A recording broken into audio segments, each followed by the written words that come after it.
So just in terms of this session, it's really only a quick 5 or 10 minutes before we go into the final round table.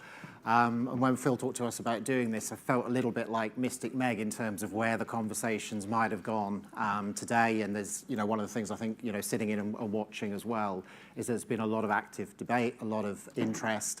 And I think one thing that's really important is where people are on that journey. And I think the aim of today in sharing those experiences and starting to work out how knowing other people are in the same place, but also hearing some success stories about organisations that have started the journey maybe a little earlier, I think is going to be a really important part of today.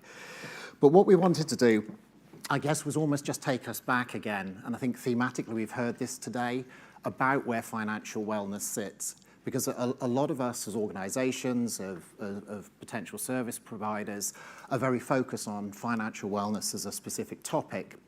But if we actually come back, and this is a representational diagram, you've probably seen something similar. We focus on what we call the 8 dimensions of overall well-being.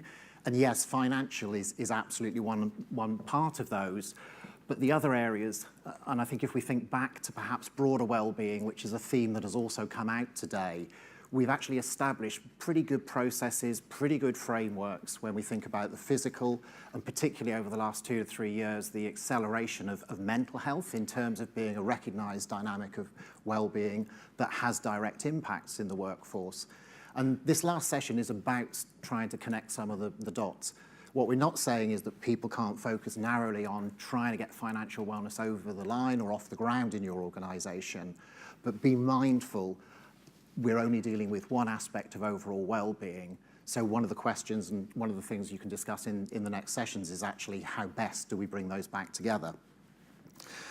We've talked a lot, I think, about stats and statistics today, so I thought I'd share a few. Some of these I'm sure you'll be familiar with. And again, it's bringing almost the health and the financial aspects together. I think particularly around the health side, one of the things that us as organisations are often challenged with, or has been, is what's the ROI here?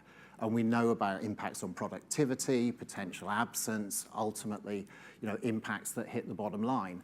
And when you're looking to develop new programs, and it's a journey most of our organisations have gone through as far as developing the wider wellbeing strategies, there's the challenges. What does this do? How does this help?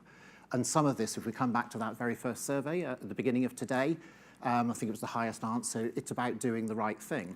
Now, maybe we're talking to a converted audience today, but part of this will be about taking the dialogue and moving the conversation on in your own organisations.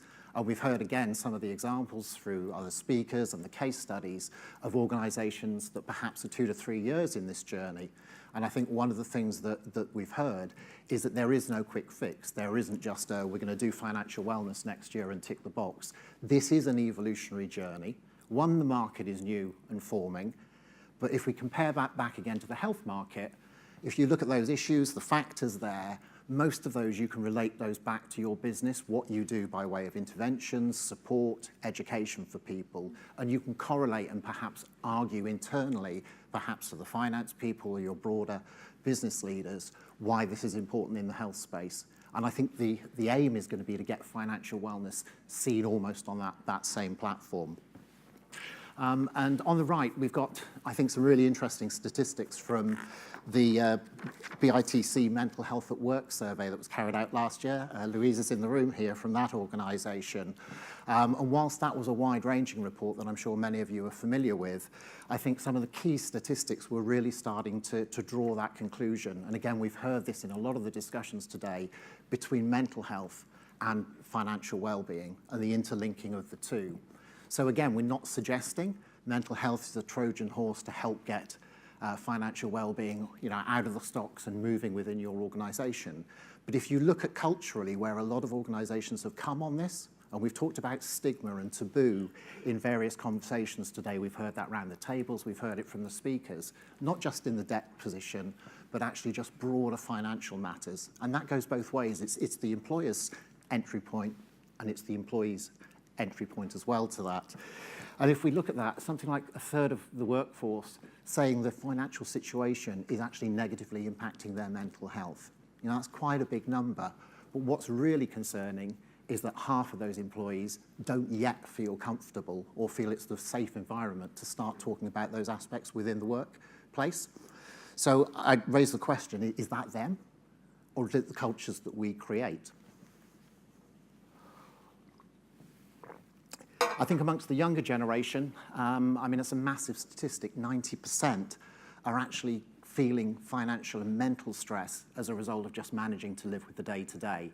I mean, that's a phenomenal statistic from that group. And that's just basic day-to-day stuff, let alone what we've talked about today about moving, into that savings culture, being able to think about the short to medium-term goals, and then moving on to longer-term savings. But again, if we think back to some of the messages we've heard today and some of the experiences of other organisations, recognising the individual needs to go on a journey and the employer's role is to support that is a really important point to bring through. And again, if we look at financial wellness in isolation, we've got a lot of statistics. We've seen some of these again earlier on today. We know the problem is there, but the other thing that I think has come through really loud and clear today is statistics are statistics, but what is really important and will be really important in making sure that your financial wellness strategy, whatever pace you're running at, is hitting the mark is data.